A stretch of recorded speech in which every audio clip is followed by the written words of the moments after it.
أشهد أن محمد رسول الله.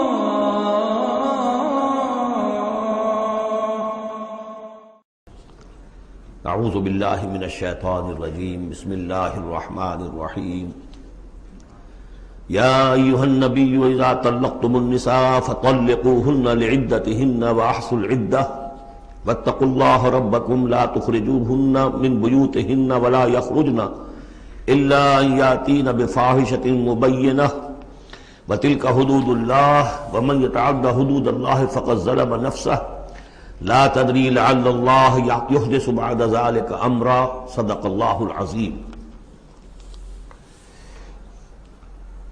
میں نے کسی موقع پر یہ عرض کیا تھا کہ قرآن مجید میں یہ مکی اور مدنی صورتوں کا جو مزاج ہے، اس میں جو ایک فرق ہے، اس کی تاثیرات میں جو فرق ہے، واقعہ یہ ہے کہ وہ اس دورہ قرآن ہی میں سمجھ میں آتی ہیں.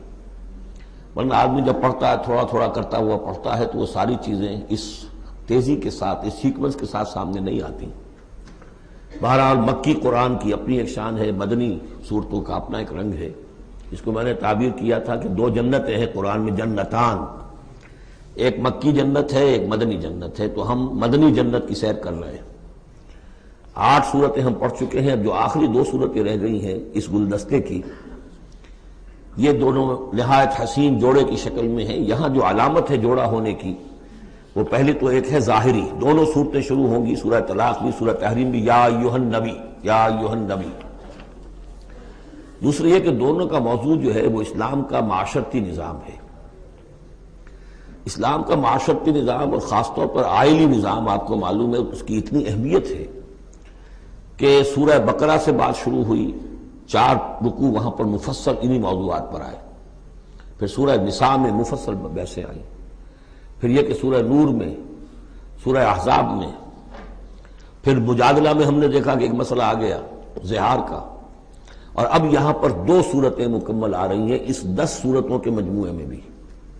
تو اس سے اندازہ ہونا چاہیے کہ اس آئلی قوانین کا اور معاشرتی جو ویلیوز ہیں اسلام کی، ان کی کتنی اہمیت ہے اللہ تعالیٰ کے نزدیک. ان میں جو 2 جوڑے کے جو یہ 2 فرد ہیں، تو گھریلو زندگی میں 2 امکانی صورتیں پیدا ہوتی ہیں. ایک تو معتدل تو یہ ہے کہ جو اللہ کے حقوق ہیں ان کو فائق رکھا جائے. اس کے نیچے جو اللہ نے حق شوہر پر بیوی کا رکھا ہے وہ بیوی ادا کرے، جو بیوی پر شوہر کا حق ہے، جو فرض ہے وہ شوہر جو ادا کرے. تو یہ فرائض اور حقوق کا ایک توازن ہے جو اللہ تعالیٰ نے قائم کیا ہے.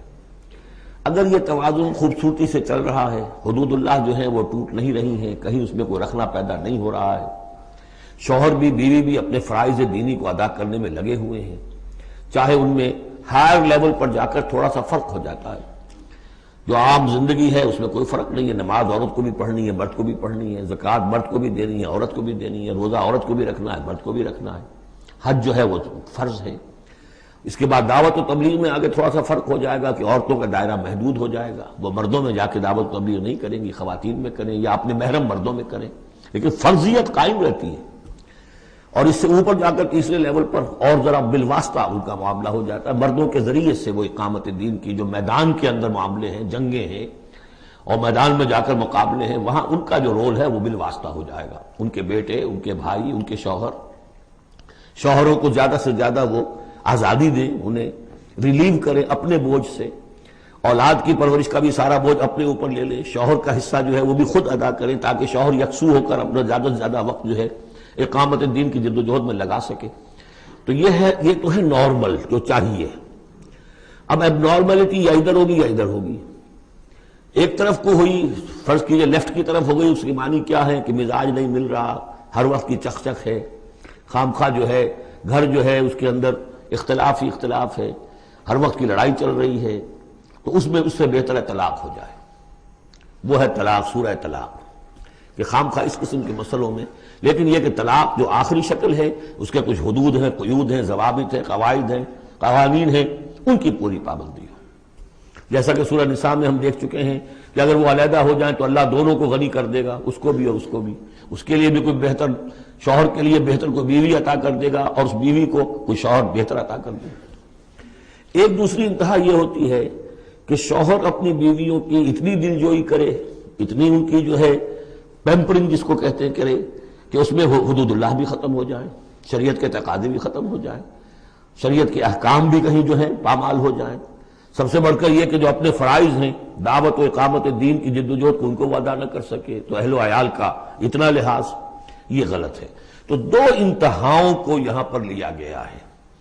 پہلی انتہا میں بھی بات کی گئی حضور سے، دوسری میں بھی، اگرچہ پہلے کا سوال حضور کے لیے ہے ہی نہیں، حضور نے نہ کوئی طلاق دی نہ آپ کو طلاق دینے کی اجازت تھی، اس لیے کہ آپ کی ازواج مطہرات جو ہیں وہ تو امت کے لیے ماؤں کی حیثیت سے ہیں، اور سورہ احزاب میں ہم پڑھ چکے ہیں کہ وہ کسی اور سے بعد میں نکاح نہیں کر سکتی تھی، تو طلاق دینے کا سوال نہیں، اسی لیے آپ کو 4 کی جو وہ حد ہے، لمٹ ہے، اس سے بھی آگے بڑھ کر مزید نکاح کرنے کی اجازت دی گئی تھی۔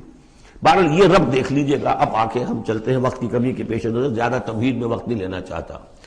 ان صورتوں پر میرے پر مفصل دروس موجود ہیں، وہ آپ دیکھ سکتے ہیں۔ یا ایھا النبی اذا طلقتم النساء فطلقوہن لعدتہن، اے نبی جب آپ لوگ نکاح اور اپنی عورتوں کو طلاق دیں۔ اب دیکھیے یا ایھا النبی واحد، طلقتم النساء فوراً جمع کا صیغہ، اس لیے کہ حضور سے تو یہ متعلق ہی نہیں ہے۔ حضور کو تو مسلمانوں کے نمائندے کی حیثیت سے اور معلم کی حیثیت سے اور ہادی کی حیثیت سے خطاب کیا گیا، اصل میں مسلمانوں سے ہے کہ جب تم طلاق دو اپنی بیویوں کو فطلقوہن لعدتہن، تو ان کی عدت کے حساب سے طلاق دو۔ عدت جو ہے وہ ایک تو یہ کہ طہر میں طلاق دی جائے، حیض کی حالت میں نہ ہو، اور پھر یہ ہے کہ اگر دینی ہی ہے تو پھر اس کے بعد بھی جو طلاق دی جائے وہ بھی پھر طہر کی حالت میں دی جائے۔ اس طریقے سے جو بھی قوانین ہیں، وَأَحْصُوا الْعِدَّةَ، عدت کا پورا لحاظ رکھو۔ وہ عدت اس طریقے سے بھی ہے کہ مطلقہ جو ہے جو عدت اس کی ہوگی اس کے اندر وہ کوئی اور شادی نہیں کر سکتی، البتہ عدت پوری کرنے کے بعد وہ آزاد ہوگی۔ عدت اس اعتبار سے بھی ہے کہ اگر طلاق رجعی ہے تو وہ اسی عدت کے اندر شوہر واپس اپنی بیوی کو لوٹا سکتا ہے، اور اگر وہ 1 یا 2 طلاقیں تھی، طلاق بائن ہو گئی ہے، ان کے درمیان سیپریشن ہو چکی ہے، تب بھی وہ بغیر کسی اور حلالے وغیرہ جس کو ہمارے ہاں کہتے ہیں کہ عورت کے لیے ضروری نہیں ہے کہ وہ کسی اور سے نکاح کرے پھر وہ طلاق دے تو سابق شوہر سے اس کا نکاح ہو، بلکہ یہ کہ وہ دوبارہ نکاح کر سکتے ہیں اگر صرف 2 طلاقوں کے بعد عدت ختم ہوئی تھی۔ تو یہ تمام قواعد و ضوابط ہیں۔ واتقوا اللہ ربکم، اور اللہ کا تقوی اختیار کرو جو تمہارا رب ہے۔ لا تخرجوہن من بیوتہن، انہیں مت نکال باہر کرو ان کے گھروں سے کہ بس غصے میں آئے ہوئے ابھی طلاق بھی نکل جاؤ میرے گھر سے، یہ نہیں، یہ قطعی غلط بات ہے۔ اس کی عدت ہے اور اس عدت کے اندر وہ تمہارے ہاں رہ سکتی ہے، تمہیں رکھنا ہے اسے اپنے ہاں۔ ولا یخرجن، وہ خود بھی نہ نکلے، الا ان یاتین بفاحشۃ مبینہ، البتہ اگر کوئی کھلی بے حیائی کی بات ہوئی ہے، کوئی بدکاری کی ہے عورت نے، وہ معاملہ اور ہو سکتا ہے کہ اس میں کوئی سختی کی جائے، عام حالات میں نہیں۔ وتلک حدود اللہ، یہ اللہ کے حدود ہیں۔ ومن یتعد حدود اللہ، اور جو اللہ کی حدود سے تجاوز کرے گا، فقد ظلم نفسہ، تو اس نے تو اپنے اوپر بڑا ظلم کیا۔ لا تدری لعل اللہ یحدث بعد ذلک امرا، تمہیں نہیں معلوم کہ شاید اس کے بعد اللہ تعالیٰ کوئی نئی صورت پیدا کر دے۔ غصے میں آ کے ایک طلاق دی، بیوی ابھی عدت کے اندر گھر ہی میں ہے، ہو سکتا ہے کہ وہ غصہ ختم ہو جائے، اسی میں ایک ہی طلاق دی تھی رجوع کر لیا جائے، اللہ تعالیٰ کیا پتہ ہے، اور کوئی حالات ایسے پیدا ہو جائیں، نئی صورت پیدا ہو جائے کہ اس سے آگے بات بگڑے ہی نہ۔ فَإِذَا بَلَغْنَ أَجَلَهُنَّ، البتہ جب عدت پوری ہو گئی ان کی جو میعاد ہے، اب تمہیں فیصلہ کرنا ہوگا، فَأَمْسِكُوهُنَّ بِمَعْرُوفٍ أَوْ فَارِقُوهُنَّ بِمَعْرُوفٍ، یا تو اب طے کر لو کہ اگر رجوع کرنا ہے تو بس اپنے گھر میں روکو، لیکن بھلے طریقے سے، یہ نہیں کہ انہیں ستانے کے لیے کہ جو روک لیا جائے، اور فارقوهن، یا پھر ان کو چھوڑ دو، ان سے علیحدگی اختیار کر لو، وہ بھی بالمعروف، بمعروف دستور کے مطابق بھلے طریقے سے۔ وَأَشْهِدُوا ذَوَيْ عَدْلٍ مِّنكُمْ، اور اس رجعت اگر تم رجوع کر رہے ہو تو 2 اپنے گواہوں، 2 اپنوں میں سے جو معتبر لوگ ہوں جن پر اعتماد کیا جا سکتا انہیں گواہ بنا لو کہ میں نے طلاق دی تھی، اب میں اس کو رجوع کر رہا ہوں، تو یہ 2 گواہ اس کے ہیں۔ وَأَقِیمُوا الشَّهَادَةَ لِلَّهِ، اور یہ گواہی قائم کرو اللہ کے لیے۔ ذَلِكُمْ يُوعَظُ بِهِ، یہ ہے جو جس کی نصیحت کی جا رہی ہے، من کان یؤمن باللہ والیوم الآخر، اس شخص کو کہ جو ایمان رکھتا ہو اللہ پر اور یوم آخر پر۔ جیسے ہم نے 2 جگہ دیکھا کہ حضور کا اسوہ حسنہ ہے، لیکن کس کے لیے؟ اپنی جگہ تو وہ اسوہ حسنہ کاملہ ہے، لیکن اس سے استفادہ کون کرے گا؟ من کان یرجو اللہ والیوم الآخر وذکر اللہ کثیرا۔ حضرت ابراہیم اور ان کے ساتھیوں کی زندگی میں بھی اسوہ ہے، کس کے لیے؟ من کان یرجو اللہ والیوم الآخر۔ اسی طرح یہاں فرمایا ذالک یوعظ بہ، یہ وعد اور نصیحت تو کی جا رہی ہے، لیکن کس کے لیے؟ من کان یؤمن باللہ والیوم الآخر، جو ایمان رکھتا ہو اللہ پر اور یوم آخر پر۔ اب اس کے بعد اس سورہ مبارکہ میں یہ بڑا عجیب مقام ہے اس اعتبار سے قرآن کا۔ عجیب کے معنی کیا ہے؟ دل لبھانے والا، حسین۔ یہاں اللہ کے تقوی کا جو مقام اور مرتبہ واضح کیا جا رہا ہے اللہ کی نگاہ میں، اگر واقعتاً حقیقی تقوی ہے، صحیح تقوی ہے، قلب کا تقوی ہے، جیسے کہ حضور فرماتے تھے اپنے دست مبارک سے 3 مرتبہ آپ نے اشارہ کیا اپنے سیرہ مبارک کی طرف، التقوی ہا ہونا، التقوی ہا ہونا، التقوی ہا، تقوی یہاں ہوتا ہے۔ دل میں تقوی ہے تو تقوی ہے، باقی لباس اور وضاقت یہ ساری متقیوں کسی بنا لی اور اندر کا معاملہ نہیں ہے تو یہ بہروپ ہے، یہ تقوی نہیں ہے۔ لیکن حقیقی تقوی ہو تو پھر اس کا کیا مقام ہے؟ اب دیکھیے پہلی بات آ رہی ہے، وَمَن يَتَّقِ اللَّهَ يَجْعَل لَّهُ مَخْرَجًا، جو شخص اللہ کا تقوی اختیار کرے گا اللہ اس کے لیے راستہ پیدا کر دے گا، جہاں بالکل نظر نہیں آئے گا کہ کوئی راستہ، اللہ راستہ پیدا کر دے گا۔ بالکل نظر نہیں آ رہا تھا موسیٰ کے ساتھیوں کو کہ اب کیسے بچیں گے، پیچھے لشکر آگے، آگے سمندر ہے، اللہ نے راستہ پیدا کیا۔ خود حضرت ابو بکر کا جو حال ہو گیا تھا کہ حضور اگر انہوں نے ذرا بھی دیکھ لیا، نیچے اپنے قدموں کی طرف بھی نگاہ ڈالی تو ہم نظر آ جائیں گے، آپ نے فرمایا لا تحزن ان اللہ معنا، راستہ نکالتا اللہ۔ پھر حضور گئے طائف، لیکن وہاں سے خالی ہاتھ آئے، مدینے میں اللہ نے خود ہی کھڑکی کھول دی، 6 آدمی ایمان لے آئے، آپ گئے ہی نہیں اور وہاں انقلاب بھی آ گیا۔ عظیم، اس اعتبار سے اللہ مخرج پیدا کرتا ہے، تم صحیح طریقے پر چلتے رہو، تقوی اختیار کرو، صحیح راستے پر جد و جہد کرو، یہ کام اللہ پر چھوڑو، کب اسے منظور ہے اس کا کامیاب ہونا؟ جب ہوگا وہ راستہ ایسا کھولنے کا کہ تمہیں گمان بھی نہیں ہوگا۔ وَيَرْزُقْهُ مِنْ حَيْثُ لَا يَحْتَسِبُ، اور اسے رزق دے گا وہاں سے جہاں سے اسے گمان بھی نہیں ہوگا۔ اقامت دین کی جد و جہد ہو، غلبہ دین کی جد و جہد ہو، اپنے آپ کو ان صلاتی و نسکی و محیایا و مماتی اس کا فیصلہ کرنا ہو تو سب سے بڑی رکاوٹ آتی کھائیں گے کیا؟ تو اللہ تو کہتا ہے رازق میں ہوں، ہے ایمان اور یقین اس پر، کر کے دیکھو تو صحیح، اس پر اعتماد تو کرو۔ لیکن یہ کہ اس پر اعتماد کرنا، توکل، بڑی مشکل بات ہے۔ وہ تو جتنا ایمان ہوگا اتنا ہی اعتماد ہوگا، اور گہرا ایمان ہوگا گہرا اعتماد ہوگا۔ وَمَن يَتَّقِ اللَّهَ يَجْعَل لَّهُ مَخْرَجًا وَيَرْزُقْهُ مِنْ حَيْثُ لَا يَحْتَسِبُ وَمَن يَتَوَكَّلْ عَلَى اللَّهِ فَهُوَ حَسْبُهُ۔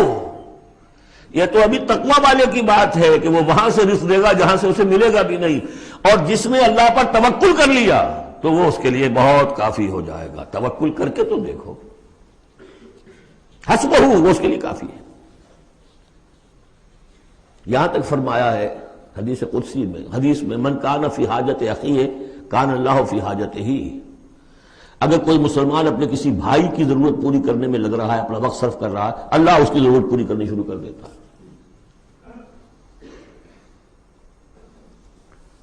فکر ماں در کار ماں آزار ماں، کار ساز ماں بے فکر کار ماں، یہ فارسی شاعری کے اندر یہ دینی حقائق ہیں۔ کار ساز ماں بے فکر کار ماں، میرا کارساز میرے کاموں کی فکر کر رہا ہے، میں نے اپنے آپ کو اس کے کام کے لیے لگا دیا۔ وہ دنیا میں بھی ذرا سا بھی کوئی شریف انسان ہوگا، آپ اس کے ہو جائیں وہ آپ کو چھوڑ دے گا پھر کہیں؟ شرافت ہو، مروت ہو اس میں، آپ اللہ کے بن کر تو دیکھیے، پھر وہ کارساز ہے۔ کارساز ماں بے فکر کار ماں، فکر ماں در کار ماں آزار ماں، جب میں اپنے معاملات کی فکر خود کرتا ہوں، کوئی نہ کوئی ٹھوکر کھاتا ہوں، کوئی نہ کوئی غلطی کرتا ہوں، آزار اپنے سر کے اوپر پیدا کر لیتا ہوں۔ اپنے آپ کو حوالے کرو، اس کا نام ہے تفویض الامر الی اللہ، افوض امری الی اللہ ان اللہ بصیر بالعباد۔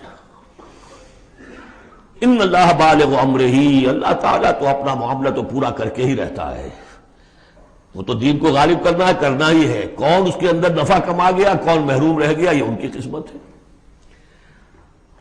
ابو بکر اور عمر اور عثمان اور علی اور عبد الرحمن ابن عوف یہ اپنی بازی جیت گئے، ابو جہل ابو لہب محروم رہ گئے، یہ تو اب ان کا معاملہ ہے، اللہ تو اپنی بات پوری کرا دے گا۔ اور اس دنیا کے ختم ہونے سے پہلے پہلے پورے کل ارضی پر اللہ کا دین غالب ہوگا، یہ ہونا ہے۔ دیکھنا یہ ہے کہ تم اس بہتی گنگا میں کو ہاتھ دھونے کو تیار ہو یا نہیں، یا تم محرومین کی فہرست میں اپنے آپ کو لانا چاہتے ہو۔ بس اپنا تن من دھن لگا دو اس کے اندر، تمہاری ہڈیوں کا چورا ہو کر بھی اس نئی تعمیر کی بنیادوں میں اگر لگ جائے تو بہت بڑی کامیابی ہے۔ قد جعل اللہ لکل شیء قدرا، بہت عمدہ مقام ہے، اللہ نے ہر چیز کے لیے ایک اندازہ مقرر کیا ہوا ہے، کب اللہ کی مدد آئے گی یہ بھی اس نے طے کیا ہوتا ہے۔ You have to qualify, pre qualification conditions ہیں، تب مدد آئے گی، یوں نہیں آتی مدد۔ اپنا سب کچھ لگا دو پھر کہو کہ اللہ میری 15 برس کی کمائی کل میدان میں میں نے وجود ڈالی ہوئی ہے، 15 برس کی کمائی، دن کی اور رات کی کوششیں ہیں میری، صبح اور شام کی کوششیں ہیں میری، 15 برس وہ میدان میں نے لا کے ڈال دی ہے۔ تب پکارو اللہ کو۔ اپنا مال بچا کے رکھنا ہے، اپنی مستقبل کو بھی بچانا ہے، اپنی اولاد کو بھی بچانا ہے، اور اللہ کا دین غالب ہو جائے، کہیں نام لکھا کے کسی جماعت میں شامل ہو کر بڑا تیر مار دیا، گویا کہ اللہ تعالیٰ تو جانتا ہی نہیں کتنی کنٹریبیوشن ہے، کتنا اثار ہے، کتنی قربانی ہے، کتنا وقت ہے، کتنی محنت ہے، اللہ جانتا ہے۔ باقی اس نے ہر چیز کا ایک اندازہ مقرر کیا ہوا ہے۔ اب اس کے بعد پھر آ رہا ہے وہی طلاق کا معاملہ، واللائی یئسن من المحیض من نسائکم، اور تمہارے ہاں کی وہ خواتین کے جن کا حیض کا سلسلہ بند ہو چکا ہو، مایوس ہو چکی ہو حیض سے، ان ارتبتم فعدتہن ثلاثۃ اشہر، اگر اس میں کوئی شک بھی ہو تو پھر 3 مہینے عدت ہو جائیں گے۔ اب حیض تو آ نہیں رہا کہ 3 ہے طہر اور 3 حیض کا کوئی حساب کیا جائے۔ واللائی لم یحضن، اور وہ ابھی بچپن میں نکاح ہو گیا کیونکہ ہو جاتا تھا، اور ابھی بچی کو جو ہے وہ ابھی ایام شروع ہی نہیں ہوئے ہیں، تو اب ان کی عدت کیسے ہوگی اگر ان کو طلاق دے دی گئی؟ تو ان کے لیے بھی یہ کہ 3 مہینے۔ وَأُولَاتُ الْأَحْمَالِ أَجَلُهُنَّ أَن يَضَعْنَ حَمْلَهُنَّ، اور جو حاملہ ہو ان کی پھر عدت یہ ہے کہ وہ وضع حمل ہو جائے، بچے کی پیدائش ہو جائے، اس کے بعد وہ ان کی جو ہے عدت ختم ہوگی۔ یہ بھی ہو سکتا ہے کہ پورے 8 مہینے لگ جائیں، 9 مہینے لگ جائیں، 4 مہینے ہو، 6 ہو، واللہ اعلم۔ وَمَن يَتَّقِ اللَّهَ، پھر دیکھیے تقویٰ، وَمَن يَتَّقِ اللَّهَ يَجْعَل لَّهُ مِنْ أَمْرِهِ يُسْرًا، جو اللہ کا تقویٰ اختیار کرتا ہے اللہ اس کے کاموں میں آسانی پیدا کر دیتا ہے۔ فَسَنُيَسِّرُهُ لِلْيُسْرَىٰ، ذالک امر اللہ انزلہ الیکم، یہ اللہ کا حکم ہے جو اس نے نازل کر دیا ہے تمہاری طرف، اللہ یہ ذمہ داری لے رہا ہے اپنے اوپر۔ ومن یتق اللہ یکفر عنہ سیئاتہ، اور جو اللہ کا تقوی اختیار کرے گا اللہ تعالیٰ اس کی برائیوں کو، اب یہ آخرت کا معاملہ ہو رہا ہے، اس کی برائیوں کو، اس کے گناہوں کو اس کے نامہ اعمال سے دھو دے گا۔ ویعظم لہ اجرا، اور اس کے لیے بہت بڑا اجر اور ثواب ہے جو عطا کرے گا۔ اسکنوہن من حیث سکنتم من وجدکم، اب کسی عورت کو طلاق دی ہے، ایک طلاق دی ہے، عدت میں رکھنا ہے گھر میں، وہ پہلے آ چکا ہے، لیکن گھر میں ایسا نہ ہو کہ کہیں کسی ملازمہ کی کوٹڑی میں ڈال دو اس کو۔ اسکنوہن من حیث سکنتم، وہیں رکھو جہاں تم رہتے ہو، من وجدکم، جو بھی تمہاری جو مقدور ہے اس کے مطابق، اسی سٹیٹس کے ساتھ۔ ولا تضاروہن لتضیقوا علیہن، اور انہیں کوئی تکلیف نہ پہنچاؤ کہ ان پر تنگی کر دو کہ وہ خود ہی جلدی سے روانہ ہو جائیں، گھر چھوڑ کے نکلنے پہ مجبور ہو جائیں۔ وَإِن كُنَّ أُولَاتِ حَمْلٍ، اور اگر وہ حاملہ ہوں، فَأَنفِقُوا عَلَيْهِنَّ، تو اب ان کے اوپر خرچ کرو، ان کا دان نفقہ وہ تمہارے ذمے ہے۔ حَتَّى يَضَعْنَ حَمْلَهُنَّ، یہاں تک کہ پھر وہ واضح حمل سے فارغ ہو جائیں۔ فَإِنْ أَرْضَعْنَ لَكُمْ، پھر اگر وہ تمہارے لیے، تمہارے بچہ تو تمہارا ہے، اس کو اگر دودھ پلاتی ہیں، فَآتُوهُنَّ أُجُورَهُنَّ، تو انہیں ان کا اجر اور ان کا بدلہ عطا کرو۔ وَاعْتَمِرُوا بَيْنَكُمْ بِمَعْرُوفٍ، اور آپس میں مشورہ کر لیا کرو بڑے بھلے طریقے سے۔ اگر طلاق بھی ہو گئی کوئی بات نہیں، انسان تو ہے نا، انسانی سطح پر، اب شوہر بیوی نہیں رہے لیکن انسان تو ہے، انسانی سطح کے اوپر بات کر لی جائے۔ وَاعْتَمِرُوا بَيْنَكُمْ بِمَعْرُوفٍ وَإِن تَعَاثَرْتُمْ، اور اگر کہیں ایسی زدہ ہو جائے کہ بیوی کہ میں تو دودھ نہیں پلاتی یا کوئی اور مسئلہ ہو، فَسَتُرْضِعُ لَهُ أُخْرَىٰ، تو پھر کوئی اور عورت جو ہے اس کو دودھ پلائے۔ لِيُنْفِقْ ذُو سَعَةٍ مِّن سَعَتِهِ، اب اس تمام معاملے میں جو بھی شوہر ہے وہ خرچ کرے، جو وسعت والا ہے وہ اپنی وسعت کے مطابق خرچ کرے، جو اس کا بھی سطح اللہ نے اسے دی ہے اس کے مطابق۔ وَمَنْ قُدِرَ عَلَيْهِ، اور جس کے اوپر اللہ تعالیٰ نے رزق کی کوئی تنگی رکھی ہے، ناپ تول کر دے رہا ہے، کوئی فراوانی نہیں ہے، تو فَلْيُنْفِقْ مِمَّا آتَاهُ اللَّهُ، تو وہ خرچ کرے اس میں سے جو اللہ نے اس کو دیا ہے۔ لَا يُكَلِّفُ اللَّهُ نَفْسًا إِلَّا مَا آتَاهَا، اللہ تعالیٰ کسی جان کو ذمہ دار نہیں بنائے گا مگر اسی حد تک جو کچھ کہ اس نے اسے دے رکھا ہے۔ کشادگی دی ہے تو اپنی اس بیوی جو ہے مطلقہ اس کے اوپر تم رکھو، کشادگی رکھو، تنگی ہے تو ٹھیک ہے اس حساب سے دو، اللہ تو جانتا ہے۔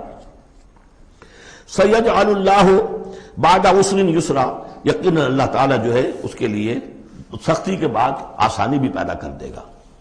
وَكَأَيٍّ مِّن قَرْيَةٍ أَتَتْ أَمْرَ رَبِّهَا، اور کتنی ہی بستیاں ایسی ہیں جنہوں نے اپنے رب کے حکم سے سرکشی کی، وَرُسُلِهِ، اور اپنے رسولوں سے سرتابی کی، ان کا کفر کیا، فَحَاسَبْنَاهَا حِسَابًا شَدِيدًا وَعَذَّبْنَاهَا عَذَابًا نُكْرًا، تو ہم نے پھر ان سے محاسبہ کیا، ان کا بہت شدید محاسبہ، اور ہم نے ان پر آفت ڈالی اور عذاب بھیجا ان پر بہت بڑا عذاب۔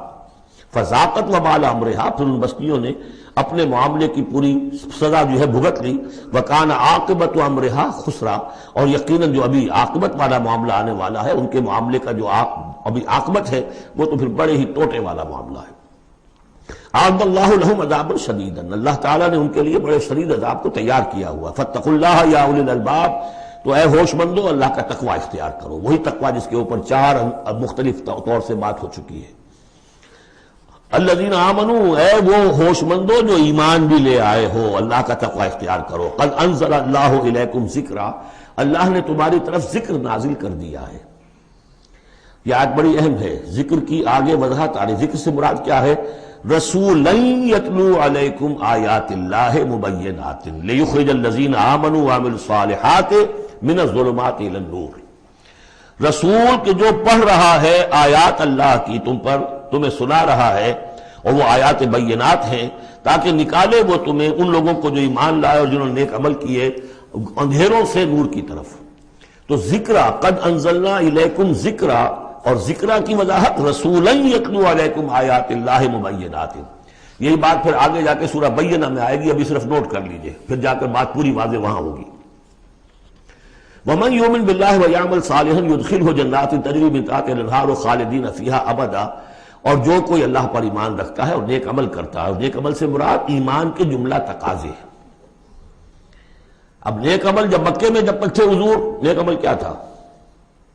ابھی شراب بھی حرام نہیں ہے، جوا بھی حرام نہیں ہے، سود بھی حرام نہیں ہے، پہلے 10 برس نماز پنج گانا بھی نہیں ہے۔ اس وقت نیک عمل کا کیا مطلب ہے؟ اللہ پر ایمان اور اس کی دعوت، اور تکلیف آئے تو استقامت اور جھیلنا۔ نماز آئی تھی، رات کو کھڑا رہا کرو اللہ کے سامنے، اس وقت کا نیک عمل یہ تھا۔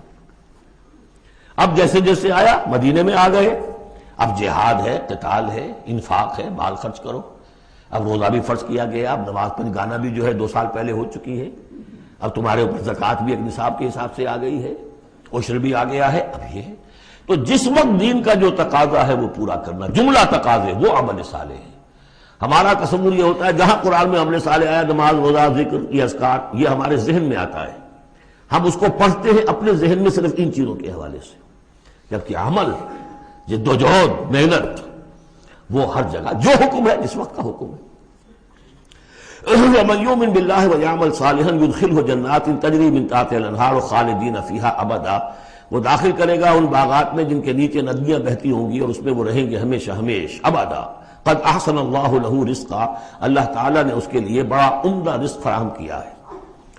اب ایک آیت آ رہی ہے جو آیات متشابہات میں سے ہے، تاحال اللہ الذی خلق 7 سماوات، جیسے تو یہ کہ 7 آسمانوں کا معاملہ بھی میں بار بار عرض کرتا رہا ہوں کہ ابھی آیات متشابہات میں شمار ہوگا۔ وَمِنَ الْأَرْضِ مِثْلَهُنَّ، اللہ تعالیٰ نے 7 آسمان بنائے ہیں اور زمین میں سے بھی اتنی ہی، ویسی ہی، گویا کہ زمینیں بھی کوئی 7 زمینیں ہیں۔ اب اس پر یہ ہے کہ مختلف مفسرین نے اپنے اپنے اندازے، زمین کے 7 طبقات ہیں یا کچھ اور، لیکن بہرحال ابھی ہم نہیں سمجھ سکیں گے، کوئی 7 زمینیں بھی ہیں، کسی وقت آ کر یہ حقیقت منکشف ہو جائے گی۔ یتنزل الامر بینہن، اور یہ آسمان اور زمین کے درمیان اللہ کا امر نازل ہوتا ہے، جیسا کہ ہم پڑھا ہے سورہ سجدہ میں، یدبر الامر من السماء الى الارض ثم یعرج الیہ فی یوم کان مقدارہ 1000 سنۃ مما تعدون، یہ 1000 سال کی اللہ تعالیٰ کی ایک پلاننگ ہوتی ہے، آسمان سے زمین کی طرف اس کا فیصلہ جو ہے وہ آتا ہے، فرشتے لے کر آتے ہیں، تنفیذ ہوتی ہے، اور پھر یہ کہ وہ امر جو ہے اٹھا لیا جاتا ہے۔ اب اگلے 1000 سال کا دوسرا امر ہے جو اللہ کی طرف سے اگلے دن کا لیے طے ہو چکا ہے۔ لِتَعْلَمُوا أَنَّ اللَّهَ عَلَىٰ كُلِّ شَيْءٍ قَدِيرٌ، تمہیں اس کا یقین رہنا چاہیے کہ اللہ تعالیٰ ہر چیز پر قادر ہے۔ میں نے یہ بات عرض کی ہے کہ دو صفات اللہ کی ہیں جس میں یہ انتہائی اہمیت کے ساتھ عَلَىٰ كُلِّ شَيْءٍ قَدِيرٌ بِكُلِّ شَيْءٍ عَلِيمٌ، ان دو صفات کا تو مراقبہ اتنا گہرا ہونا چاہیے کہ کبھی شک نہ آنے پائے کسی چیز کے بارے میں۔ وَأَنَّ اللَّهَ قَدْ أَحَاطَ بِكُلِّ شَيْءٍ عِلْمًا، دیکھیے دوسری بھی آ گئی علم، اور یہ کہ اس نے ہر شے کا اس کے علم کا احاطہ کیا ہوا ہے، نہ اس کی قدرت سے باہر کچھ ہے نہ اس کے علم